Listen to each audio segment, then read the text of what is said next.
Welcome student. आप सभी विद्यार्थियों का government.vlogs यूट्यूब चैनल पर स्वागत है। हम क्लास 12 की फिजिक्स में चैप्टर नंबर 3 विद्युत धारा का अध्ययन कर रहे थे और हमने अध्ययन किया था पिछली क्लास में किरचॉफ के नियम, और आज हम अध्ययन करेंगे व्हाइट स्टोन सेतु। तो today study about white stone bridge.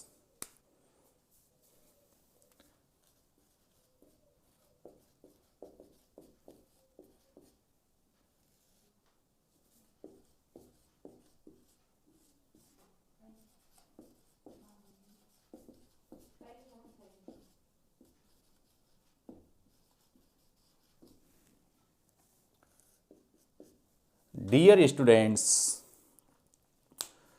England के वैज्ञानिक प्रोफेसर C.F. व्हाइट स्टोन ने 4 प्रतिरोध लिए, एक धारमापी ली और एक सेल को जोड़कर एक विशेष प्रकार का परिपथ बनाया जो उनके नाम पर व्हाइट स्टोन सेतु कहलाता है।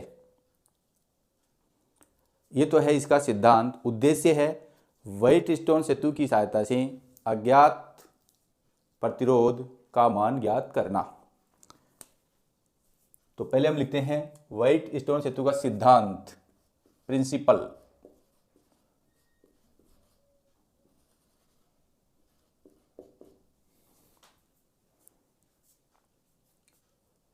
या इससे भी पहले यदि हम प्रिंसिपल से पहले जाएं तो हम इसका निर्माणकर्ता लिख लेते हैं। इसका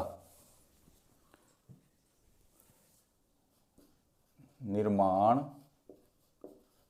करता, थोड़ा सा सिस्टमेटिक हो जाएगा। देखो, इंग्लैंड के वैज्ञानिक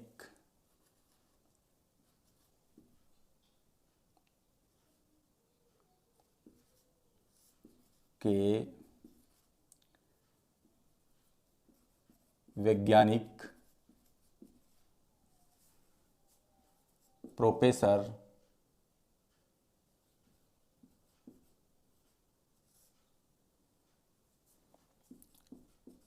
C.F.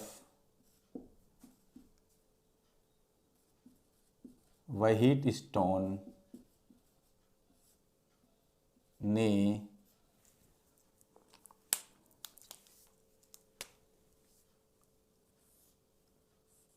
चार प्रतिरोध, एक धारामापी और एक सेल को जोड़कर विशेष परिपथ तैयार किया जिसे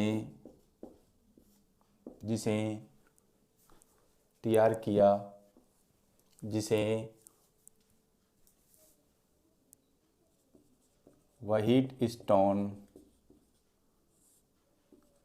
सेतु के नाम से जाना जाता है, जिसे व्हाइट स्टोन सेतु के नाम से जाना गया।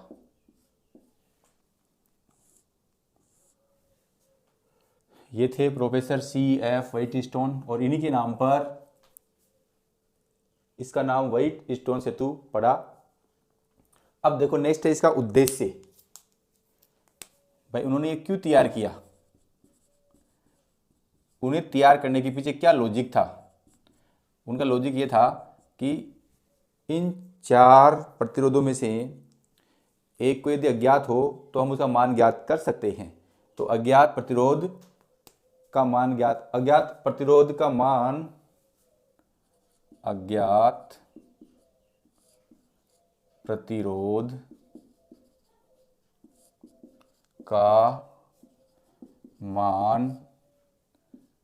ज्ञात करना, ये इसका उद्देश्य था। अब हम तीसरी जो बात आती है वो आती है बनावट।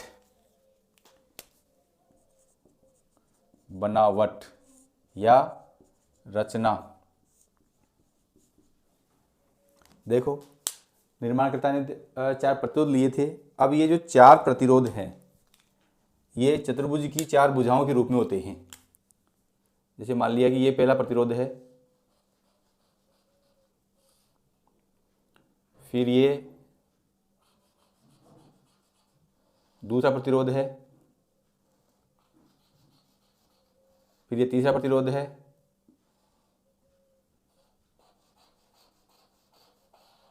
फिर ये चौथा प्रतिरोध है।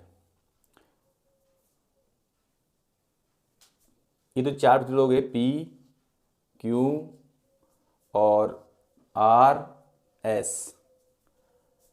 अब एक सेल लिया उन्होंने,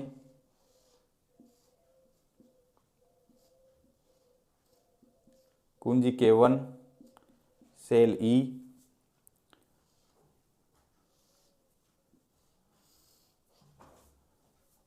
और ये नाम A, B, C और D।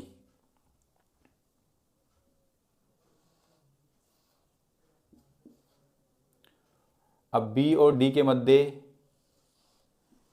धारामापी और कुंजी K2 से इसे जोड़ा गया है। तो ये इसी क्या है, बनावट और रचना है। चित्र अनुसार परिपथ तैयार करते हैं। तो मैं लिख देता हूं, चित्रानुसार परिपथ तैयार करते हैं। अब देखो हमने क्या किया है, 4 प्रतिरोधों को चतुर्भुज की 4 भुजाओं पर लिया है, फिर बी और डी के मध्य धारामापी और एक कुंजी जोड़ दिया है, ए और सी के मध्य एक सेल और कुंजी की सहायता से जोड़ दिया है। इस प्रकार ये इसकी बनावट पूर्ण हुई। अब जो नेक्स्ट आता है वो आता है इसका सिद्धांत। सिद्धांत इसमें इसका महत्वपूर्ण है।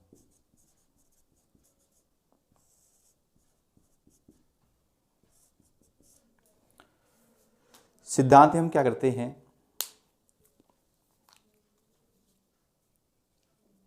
कि जब परिपथ में कुंजी K1 लगाते हैं तो परिपथ में धारा प्रवाहित होती है, या परिपथ में कुंजी K1 और K2 लगाने पर परिपथ में कुंजी K1 और K2 लगाने पर सेतु में धारा I प्रवाहित होती है।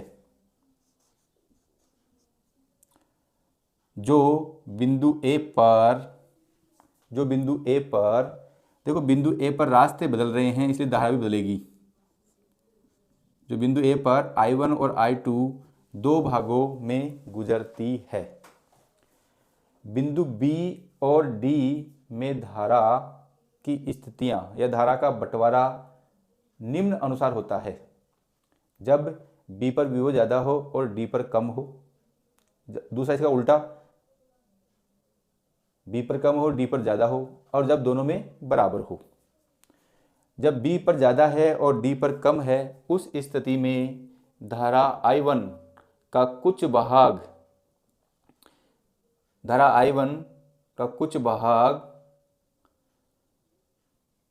धारामापी में गुजरता है, जिससे धारामापी में एक और विक्षेप आता है। मान लिया कि वो विक्षेप इधर आता है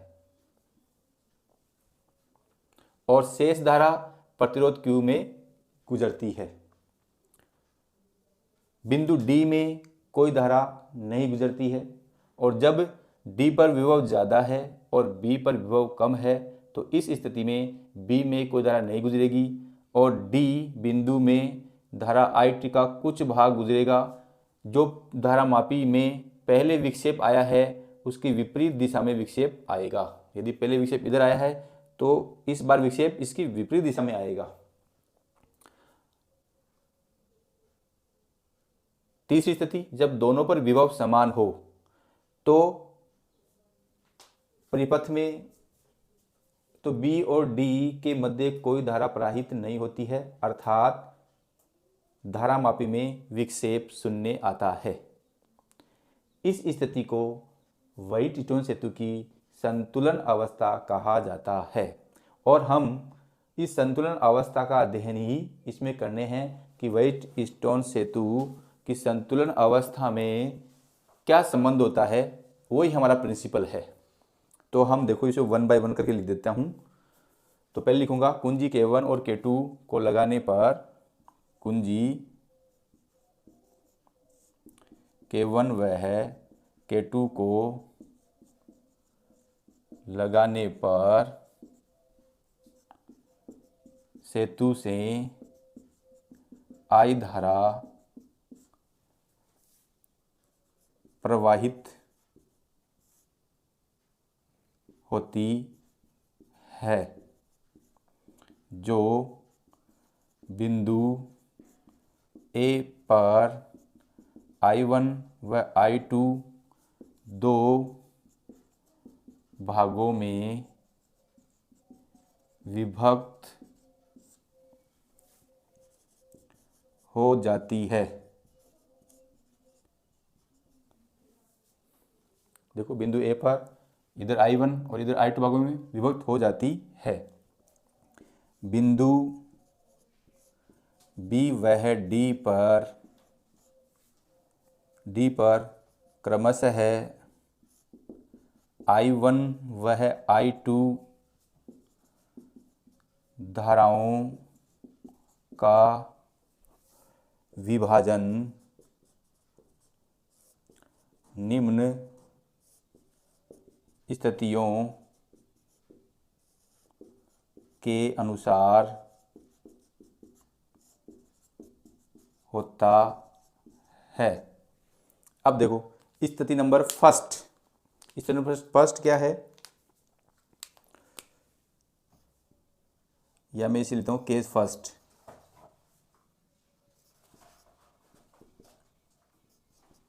जब बिंदु B पर विभव बिंदु D के विभव से ज़्यादा हो, VB greater than VD हो, तो बिंदु B पर I1 धारामापी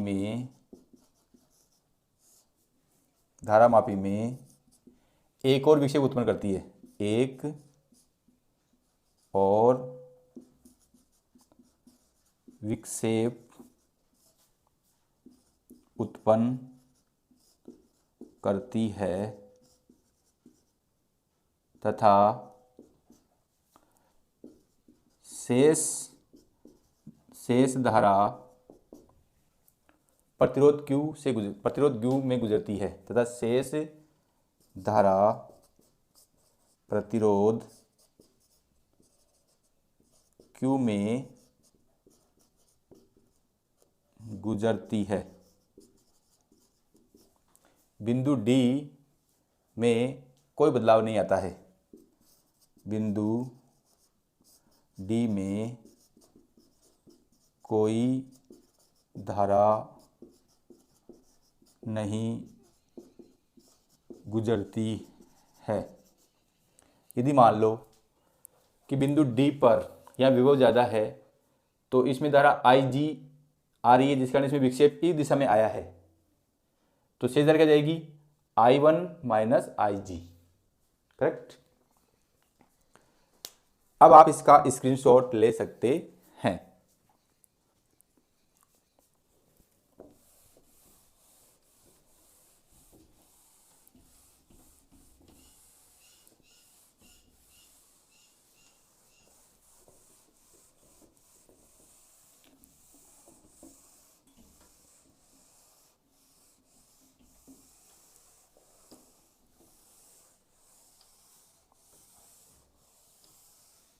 अब देखो केस नंबर सेकंड में जब B पर विभव कम होगा, D पर ज़्यादा होगा, तो इस केस नंबर फर्स्ट का जस्ट उल्टा हो जाएगा।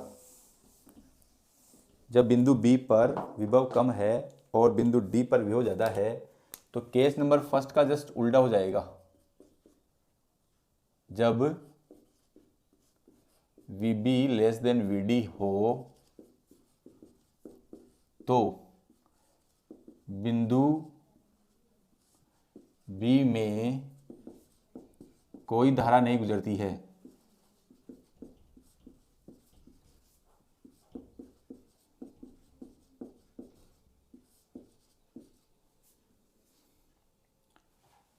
बिंदु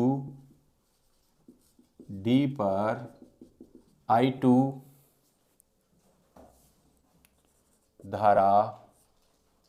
धारामापी में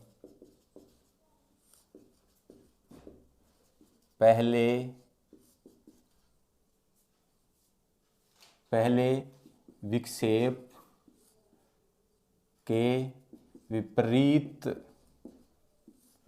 दिशा में विक्षेप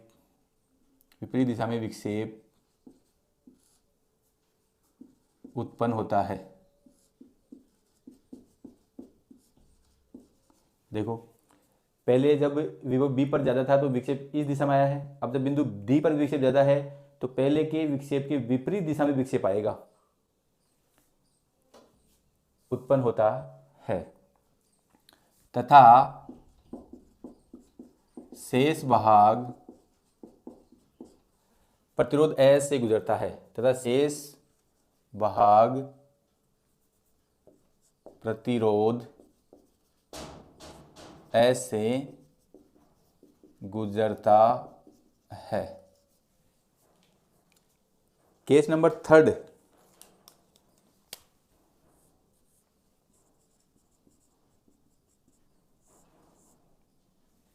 जब VB और VD बराबर हो,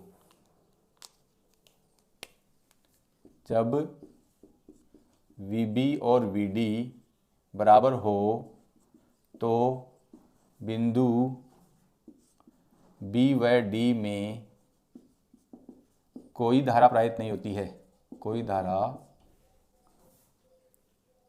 नहीं गुजरती है, अर्थात धारामापी में विक्षेप शून्य आता है, अर्थात धारामापी में विक्षेप शून्य आता है, अर्थात धारामापी में विक्षेप शून्य आता है। यह स्थिति व्हाइटस्टोन सेतु की संतुलन अवस्था कहलाती है। और जो व्हाइटस्टोन सेतु का सिद्धांत है वो एक प्रकार से संतुलन अवस्था प्रतिबंध है।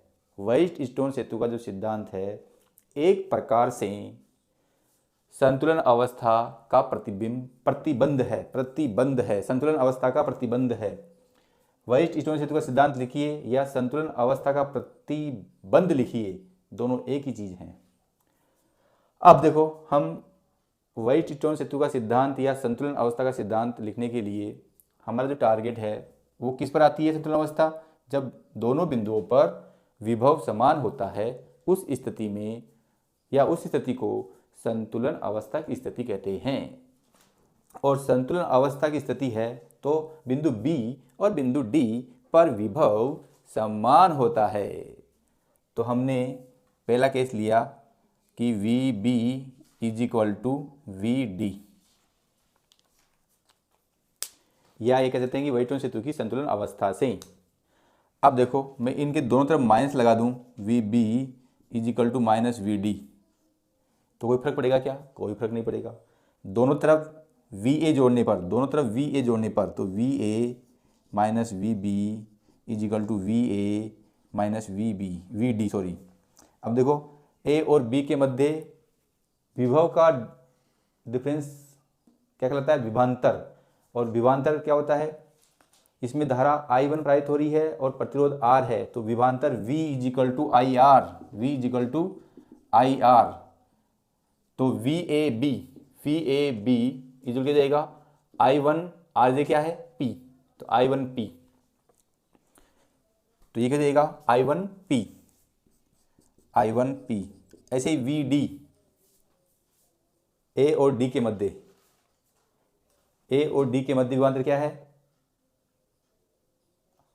जो विभवांतर होगा वो होगा IR। IJ क्या है? I2, और प्रतिरोध क्या है? RE है, तो ये हो जाएगा I2R। ये हो गया आपका समीकरण नंबर 1।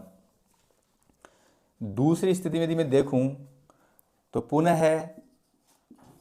पुनः संतुलन अवस्था में VB is equal to VD।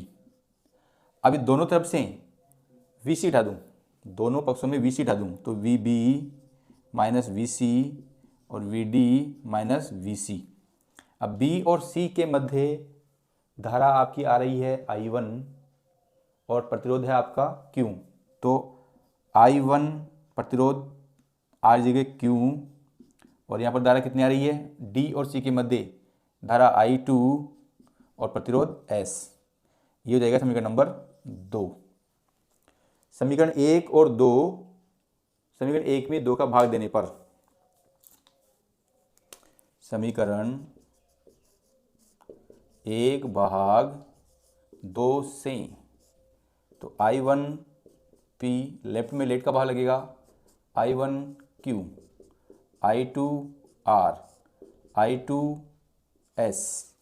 देखो इधर I1 कैंसिल हो जाएगा, इधर I2 कैंसिल हो जाएगा, तो क्या बचेगा, that simplifies P upon Q बराबर R अपॉन S। अब यदि मान लो मैं S को इधर ले आऊं, देखो ये S जो आ रहा है हर से आ रहा है तो इधर आके हंस बन जाएगा, ये R into P Q left से राइट में जाएंगे तो जो P है हंस है वो हर हो जाएगा और जो हर है वो हंस हो जाएगा। इस प्रकार हम व्हाइटस्टोन सेतु की संतुलन अवस्था प्रतिबंध से अज्ञात प्रतिरोध का मान ज्ञात कर सकते हैं। अब आप इसका स्क्रीनशॉट ले सकते हैं।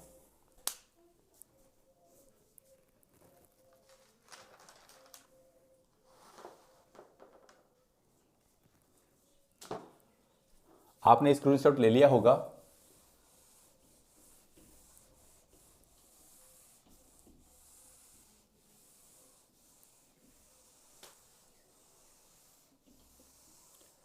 देखो हमने एक तो व्हाइटस्टोन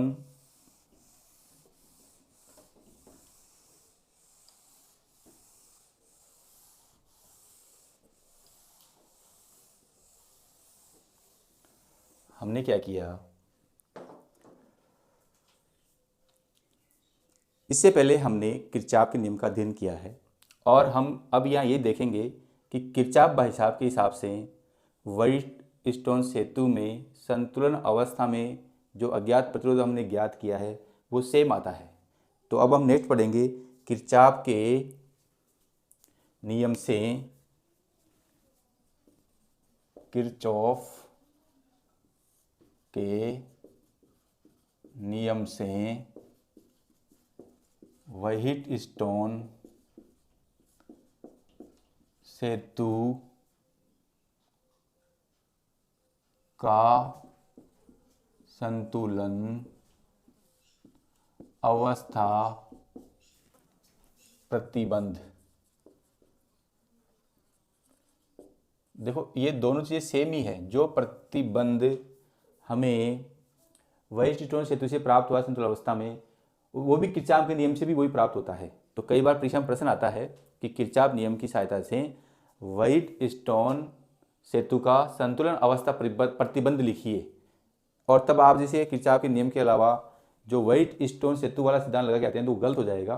तो अब हम क्या करेंगे, ये वाली स्थिति सेम ऐसे कैसे रहेगी, और मैं इसको भी इधर से हटा देता हूँ। परिपथ में कोई बदलाव नहीं आएगा। परिपथ में एक बदलाव आएगा, मान लो कि ये धारा I1 से यहाँ IG आ रही है तो शेष धारा यहाँ क्या जाएगी, I1 माइनस IG। अब देखो इधर से I2 आ रही है, इधर से IG आ रही है, तो इधर क्या हो जाएगी, I2 plus IG, I2 plus IG। अब देखो इधर से I1 माइनस IG आ रही है, इधर से I2 प्लस IG आ रही है, तो ये मिलकर यहाँ पर पुनः क्या हो जाएगी, I हो जाएगी, और I क्या हो जाएगा, I1 प्लस I2, IG से IG कैंसिल। देख लो I1 minus IG plus I2 plus IG, ये कट गया, और ये I किसके बराबर था, I1 प्लस I2, तो यहाँ पर भी क्या आ गया I। क्लियर। अब देखो किरचॉफ का जो द्वितीय नियम है वो क्या है कि प्रतिरोधों के सिरों पर उत्पन्न विद्युत वाहक बलों का योग प्रतिरोधों के सिरों पर उत्पन्न टर्मिनल विभवांतरों के योग के बराबर होता है। तो हम एक बंद पास ए बी डी ए लेंगे और दूसरा बंद पास बी सी डी बी लेंगे। तो चित्रानुसार परिपथ तैयार करते हैं। बंद लूप या बंद पास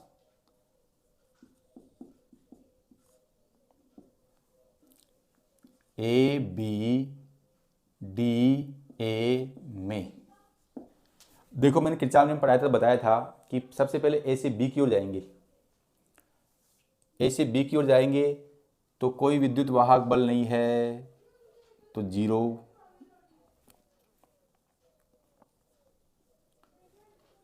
इस पर कोई विद्युत वाहक बल नहीं है तो जीरो जाएगा। अब ये तो आपका जीरो हो गया।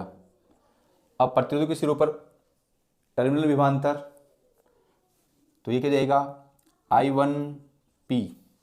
देखो धारा की दिशा में है तो जो विभवांतर है वो प्लस में आएगा और धारा की विपरीत दिशा में है तो क्या जाएगा माइनस में आएगा। और गैल्वेनोमीटर में जाएगा IG कैपिटल G, ये भी धारा की दिशा में है।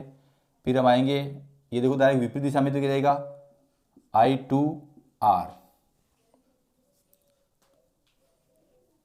अब देखो इसको पक्षांतर कर दो तो ये क्या जाएगा I2R बराबर I1P प्लस IGG, समीकरण नंबर 1 हो जाएगा।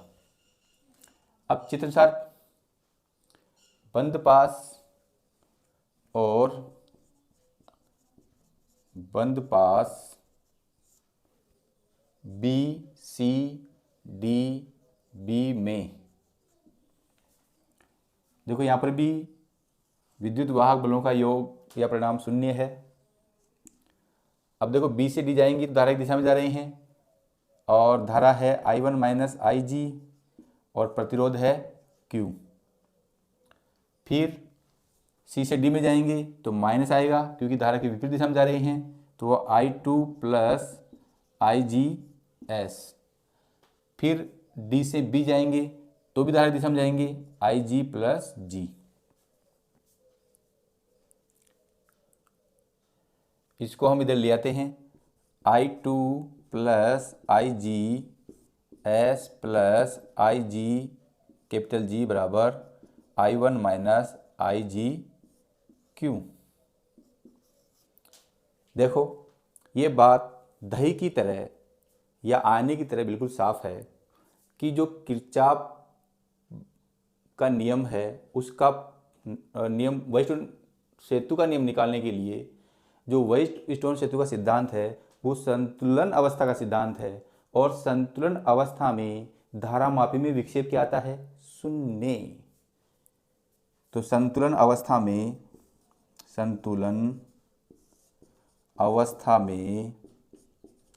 धारामापी में विक्षेप शून्य आता है। अतः समीकरण 1 व 2 में IG बराबर शून्य रखने पर देखो व्हाइट स्टोन सेतु में संतुलन अवस्था समीकरण हो या किरचॉफ भाई साहब के नियम में से व्हाइट स्टोन सेतु का संतुलन अवस्था समीकरण हो, दोनों ही केवल संतुलन अवस्था में ही कार्य करते हैं। तो धारामापी में उस स्थिति में विक्षेप क्या आएगा जीरो। अब देखो 0 1 में रखेंगे तो ये वाला पार्ट में IG नहीं है, इसमें नहीं है तो IG यहाँ जीरो है तो ये क्या जीरो जाएगा। तो ये क्या जीरो होते ही हट जाएगा तो क्या बचेगा I2R बराबर I1P, ये आ जाएगा समीकरण हो जाएगा 3। फिर यहाँ से आ जाइए समीकरण 2 में, यहाँ IG जीरो जाएगा तो क्या बचेगा I2S बराबर ये भी जीरो जाएगा और ये भी जीरो जाएगा, क्या बचेगा I1Q, ये हो जाएगा समीकरण 4। अब हम क्या करेंगे समीकरण 3 में समीकरण 4 का भाग लगा देंगे। समीकरण 3 भाग 4 से लेफ्ट में लेफ्ट का भाग लगेगा, I2R अपॉन I2S बराबर I1P और I1Q। I1 से I1 और I2 से I2 कट जाएगा तो क्या बचेगा, R अपॉन S बराबर P अपॉन Q। अब यदि मैं इसको उल्टा कर दूं तो S अपॉन R बराबर Q अपॉन P, तो S बराबर हो जाएगा R into Q upon P। अब देखो, व्हाइटस्टोन सेतु की संतुलन अवस्था प्रतिबिंब और किरचॉफ के नियम से व्हाइटस्टोन सेतु का संतुलन अवस्था प्रतिबिंब समान आता है।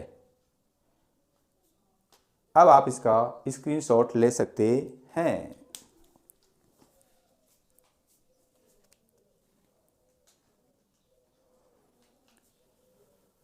आशा करता हूं कि आपने स्क्रीनशॉट ले लिया होगा और ये मेरा काम इसमें पूरा हुआ।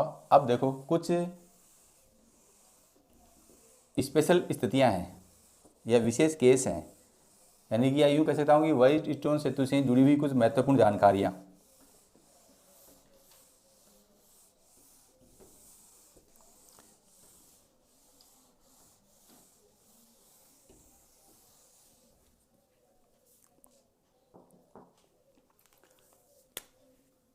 पॉइंट टू रिमेंबर, देखो, यदि व्हाइटस्टोन सेतु में धारामापी और बैटरी की स्थितियां बदल दी जाए तो धारामापी और बैटरी की स्थितियां बदल दी जाए तो व्हाइटस्टोन सेतु की संतुलन अवस्था में कोई प्रभाव नहीं पड़ता है, परंतु उसकी सुग्राह्यता बदल जाती है। परंतु प्रभाव कोई नहीं पड़ेगा, परंतु उसकी सुग्राह्यता बदल जाती है। तो ये पहला पॉइंट हो गया।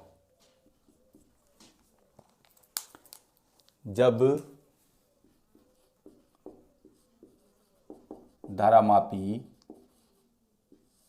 वह बैटरी की स्थितियां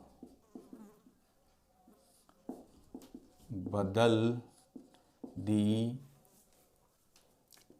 जाएं तो संतुलन अवस्था पर कोई प्रभाव नहीं पड़ता है, परंतु व्हाइटस्टोन सेतु की सुग्राह्यता बदल जाती है। देखो, हम बैटरी को उठाकर यहाँ लगा दें और धारा में उठा के यहाँ लगा दें तो जो किरचॉफ का नियम बंद पास लगाएंगे तो संबंध में कोई प्रभाव नहीं आएगा। इसको हम यूँ समझ सकते हैं। या फिर हम व्हाइटस्टोन सेतु का संतुलन अवस्था में लगाएंगे तो भी कोई प्रभाव नहीं पड़ेगा, परंतु संपूर्ण परिपथ की सुग्राह्यता बदल जाती है। पॉइंट नंबर दूसरा, जो इसकी भुजाएं AC और BD हैं वो संयुग्मी भुजाएं कहलाती हैं। हम AC वह BD भुजाओं को संयुग्मी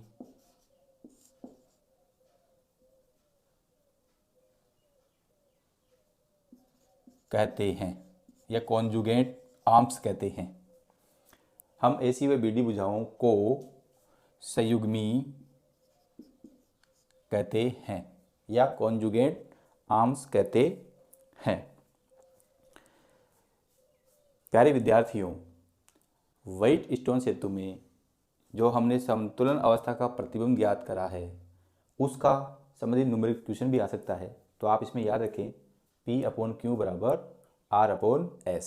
इन चारों प्रतिरोधों में से कोई भी 3 प्रतिरोध दिए हुए हों तो हम चौथा प्रतिरोध निकाल सकते हैं। आप मेरे चैनल को लाइक, कमेंट्स और सब्सक्राइब करना नहीं भूलें। Thank you.